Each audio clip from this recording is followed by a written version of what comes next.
Hello my dear students. तो आज का हमारा टॉपिक है rules for IUPAC naming in coordination compounds. Means coordination compounds के अंदर आज हम पढ़ेंगे rules for IUPAC naming. So IUPAC naming का जो फुल फॉर्म होता है IUPAC का international union of pure and applied chemistry. International union of pure and applied chemistry. So आप देखिएगा आज हमारे पास कुछ रूल्स हैं जिनके बेसिस पर हम कोऑर्डिनेशन कंपाउंड्स का IUPAC नेमिंग कर सकते हैं। तो पहला हमारे पास जो रूल आता है वो आता है बेटा, in the naming of coordination entity. Coordination entity को हम क्या बोल सकते हैं बेटा? कोऑर्डिनेशन स्फीयर भी बोल सकते हैं, यानी कोऑर्डिनेशन एंटिटी और coordination sphere. The name of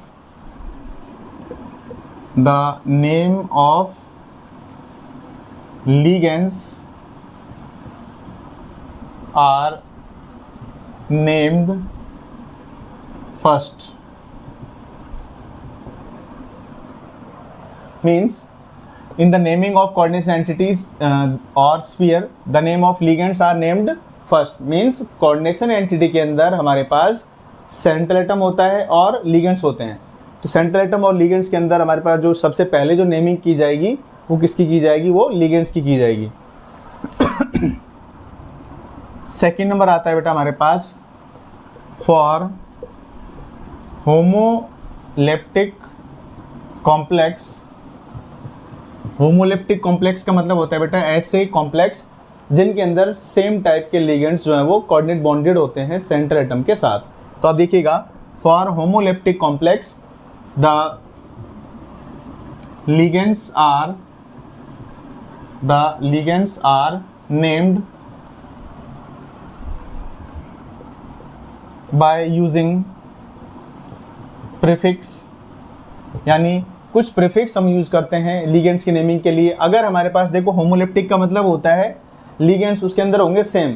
अब आप देखिएगा फॉर टू सेम, अगर दो सेम लिगेंड्स हमारे पास आएंगे कॉम्प्लेक्स कंपाउंड के अंदर तो हम लगाएंगे प्रीफिक्स डाई। इसी तरीके से for three same ligands, three same ligands के लिए होगा हमारे पास ट्राई। इसी तरीके से फॉर फोर सेम लिगेंड्स के लिए क्या हो जाएगा हमारे पास? टेट्रा। इसी तरीके से फॉर फाइव सेम लिगेंड्स अगर होंगे तो हमारे पास हो जाएगा ये पेंटा। इसी तरीके से अगर सिक्स लिगेंड्स सेम होंगे, फॉर सिक्स लिगेंड्स सेम, तो यहाँ पर हो जाएगा हमारे पास हेक्सा। सेवन के लिए हेप्टा, ऑक्टा। इस तरीके से हम क्या कर सकते हैं, होमोलेप्टिक कॉम्प्लेक्स में जो लिगेंड्स जितने सेम होंगे उसके अकॉर्डिंग हम क्या करेंगे? प्रीफिक्स का यूज़ करेंगे।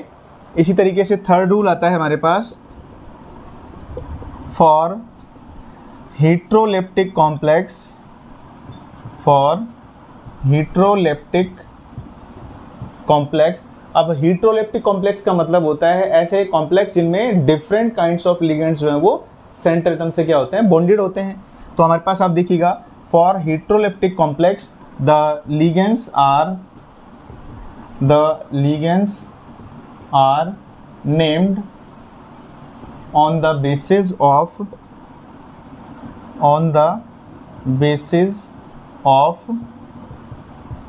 alphabetical order।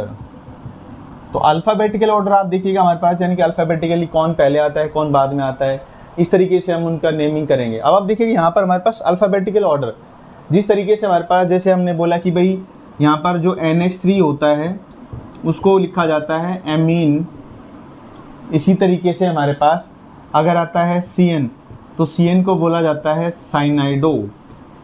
अब आप देखिएगा यहाँ पर हमारे पास अमीन में NH3 होता है यानी वो A से शुरू होता है, साइनाइड में CN होता है यानी वो C से शुरू होता है। अब अल्फ़ाबेटिकली कौन पहले आ रहा है? अमीन्स में A पहले आ रहा है, तो यानी हम अमीन्स की नेमिंग पहले करेंगे और साइनाइडो की बाद में करेंगे। अब आपको यहाँ पर आप देखिएगा जैसे NH3 टू टाइम्स हैं CN जो है वो 3 टाइम्स है, तो 2 के लिए डाई, 3 के लिए ट्राई, तो उसमें D और T में आप अल्फ़ाबेटिकल ऑर्डर नहीं चेक करेंगे, आपको सिर्फ किस में चेक करना है, जो इनका ओरिजिनल नेम है। यानी NH3 को अमीन कहते हैं, तो अमीन में A पहले आता है, साइनाइडो में C पहले आता है। तो आप देखेंगे इसमें पहला लेटर C है, इसका पहला लेटर A है, तो इन दोनों में कौन सा पहले आएगा, अमीन का A पहले आता है, इसलिए ये नेमिंग इसकी पहले हो जाएगी। अब आप देखिएगा 4th नंबर जो पॉइंट आता है हमारे पास, if the name of ligands contain di और ट्राई, यानी अगर लिगेंड्स के नाम में ही डाई आ रहा है या ट्राई आ रहा है तो हम क्या करेंगे, then special characters are used for naming. So आप देखिएगा हमारे पास अगर लिगेंड्स के नाम में डाई और ट्राई आ रहा है तो हम अगर उसको 2 टाइम्स है, 3 टाइम्स है, तो उसके लिए हम स्पेशल कैरेक्टर्स का यूज़ करेंगे। अगर जिस लिगेंड के नाम में डाई आ रहा है या ट्राई आ रहा है, अगर वो 2 बार है तो हम यूज़ करेंगे फॉर 2 टाइम्स। अगर वो चीज़ 2 बार है तो हम यूज़ करेंगे फॉर 2 टाइम्स के लिए बिस वर्ड यूज़ करते हैं, बिस के बाद फिर उसका नाम लिख देते हैं। इसी तरीके से हमारे पास अगर वो 3 टाइम्स है, 3 टाइम्स अगर वो है तो हम क्या यूज़ करेंगे बेटा, ट्रिस, और ट्रिस के बाद उसका नेमिंग करेंगे। जिस तरीके से हमारे पास जो इथाइलिन डायमीन है, नाम में डाई आ रहा है, तो EN अगर 2 बार है, EN अगर 2 बार होगा तो हम यूज़ करेंगे बिस, उसके बाद फिर उसका नाम लिख देंगे इथाइलिन डायमीन। इसी तरीके से ट्रिस फॉर 3 टाइम्स, मतलब अगर EN 3 बार है तो हम यूज़ करेंगे ट्रिस और फिर स्मॉल ब्रैकेट में उसका नाम लिखेंगे इथाइलिन डायमीन। जो 5 नंबर रूल आता है बेटा हमारे पास, if the complex part is cationic, then name of central atom is written same। यानी लिगेंड्स की जब आप नेमिंग कर देते हैं तो लिगेंड्स के बाद किसका नंबर आता है, सेंट्रल एटम का आता है। अब जो सेंट्रल एटम की जो नेमिंग है उसमें आप देखिएगा अगर हमारे पास जो कॉम्प्लेक्स पार्ट है यानी स्क्वायर ब्रैकेट वाला जो पोर्शन है, अगर वो कैटायनिक है या फिर न्यूट्रल है, तो कैटायनिक के साथ साथ अगर वो हमारे पास क्या होता है, न्यूट्रल भी अगर होता है, तो हम क्या करते हैं, सेंट्रल एटम का जो नेम है वो क्या लिखते हैं, सेम। जैसे फॉर एग्जाम्पल जिंक है तो जिंक लिखेंगे, कोबाल्ट है तो कोबाल्ट लिखेंगे, निकल है तो निकल लिखेंगे, आयरन है तो आयरन लिखेंगे। इसी तरीके से हमारे पास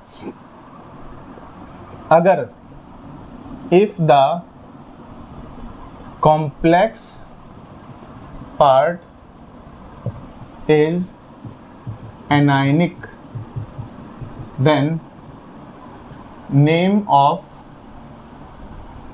central atom ends with ATE। यानी हमारे पास अगर कॉम्प्लेक्स पार्ट स्क्वायर ब्रैकेट वाला जो पोर्शन है अगर वो एनायनिक पार्ट की तरह से यूज़ किया जा रहा है, तो आप वहाँ पर क्या करेंगे, जो सेंट्रल एटम होगा उसके नाम के पीछे क्या लगाएंगे, ATE लगाएंगे। फॉर एग्जांपल निकल है तो निकलेट हो जाएगा, जिंक है तो जिंकेट हो जाएगा, कोबाल्ट है तो कोबाल्टेट हो जाएगा। इसी तरीके से हमारे पास जो नेक्स्ट रूल आता है वो आता है बेटा कि सेंट्रल एटम का नाम लिखने के बाद हम क्या करते हैं, सेंट्रल एटम का ऑक्सीडेशन नंबर यानी कि चार्ज, उसको हम लिखते हैं स्क्वायर ब्रैकेट, स्मॉल ब्रैकेट के अंदर हमारे पास रोमन में आ जाता है वो। अब आप देखिएगा ये आफ्टर द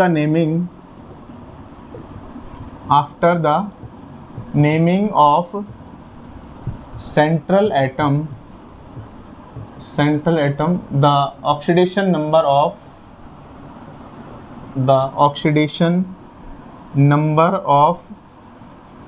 सेंट्रल एटम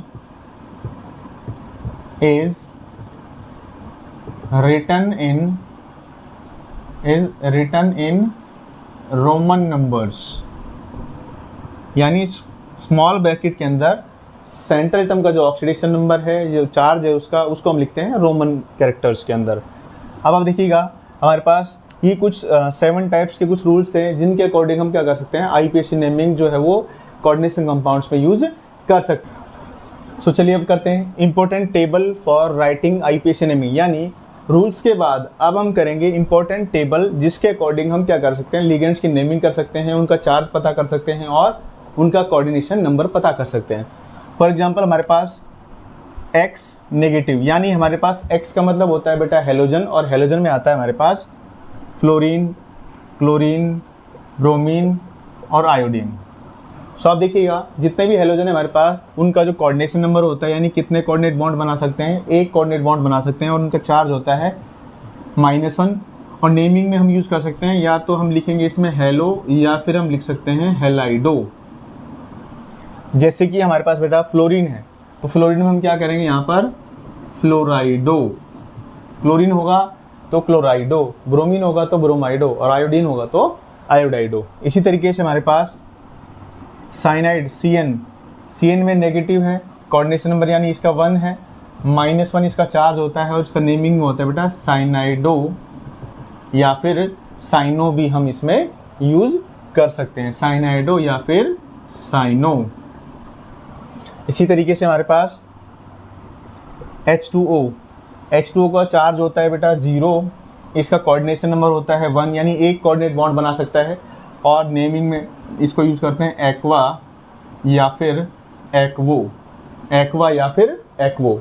इसी तरीके से हमारे पास OH नेगेटिव यानी हाइड्रोक्साइड आयन हमारे लिए क्या होता है, इसका जो कोऑर्डिनेशन नंबर है 1 है, चार्ज इसका -1 है और OH जब आएगा कंपाउंड के अंदर तो इसका जो नेमिंग होगा वो क्या हो जाएगा हमारे पास हाइड्रोक्साइडो। क्या बोला जाएगा ये, हाइड्रोक्साइडो या फिर हाइड्रोक्सो भी इसको हम बोल सकते हैं, हाइड्रोक्साइडो या फिर हाइड्रोक्सो। सो नेक्स्ट आता है हमारे पास साइनाइड हो गया, H2 हो गया, OH हो गया और इसके अलावा हमारे पास आता है NH3 का बेटा कोऑर्डिनेशन नंबर कितना होता है, 1 होता है, चार्ज इसका 0 होता है और जब नेमिंग में हम यूज़ करेंगे तो इसमें हम यूज़ करेंगे AMMINE, एमीन इसको बोलते हैं बेटा।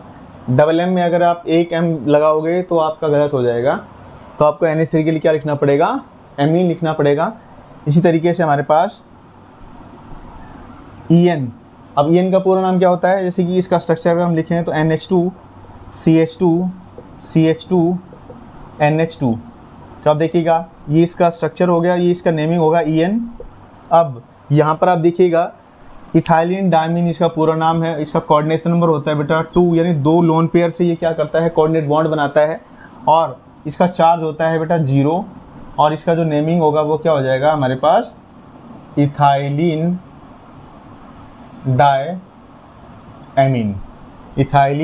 डायमीन। इसी तरीके से हमारे पास C2O4 2 नेगेटिव। अब आप देखिएगा हमारे पास C2O4 2 नेगेटिव में हमारे पास इसका जो चार्ज होता है वो होता है -2, कितने बॉन्ड बनाता है, 2 बॉन्ड बनाता है और नेमिंग में क्या यूज होता है ऑक्जेलेटो। ठीक है, ऑक्जेलेटो। C2O4 2 नेगेटिव क्या होता है बेटा, ऑक्जेलेटो होता है। इसी तरीके से हमारे पास SO4 2 नेगेटिव, SO4 2 नेगेटिव। सो हमारे पास जो नेक्स्ट आता है वो होता है बेटा SO4 2 नेगेटिव। SO4 2 नेगेटिव का जो हमारे पास कोऑर्डिनेशन नंबर होता है वो 2 होता है, चार्ज इसका होता है -2 और इसका नेमिंग होता है हमारे पास सल्फेटो। नेमिंग में क्या आ जाएगा, ये सल्फेटो आ जाएगा। इसी तरीके से हमारे पास CO3 2 नेगेटिव। अब आप देखिएगा यहाँ पर हमारे पास इसका कोऑर्डिनेशन नंबर है वो कितना है, 2 है, चार्ज इसका -2 है और नेमिंग में इसको यूज़ करते हैं कार्बोनेटो। इसी तरीके से हमारे पास NH2CH3 यानी मिथाइल अमीन, तो इसका जो कोऑर्डिनेशन नंबर होता है इसका 1 होता है, चार्ज इसका 0 होता है और नेमिंग में इसको यूज़ करते हैं मिथाइल अमीन। इसी तरीके से हमारे पास CO जिसको कार्बोनिल कहते हैं बेटा, और इसका कोऑर्डिनेशन नंबर होता है 1 और इसका चार्ज होता है हमारे पास 0 और नेमिंग में इसको यूज़ करते हैं बेटा कार्बोनिल।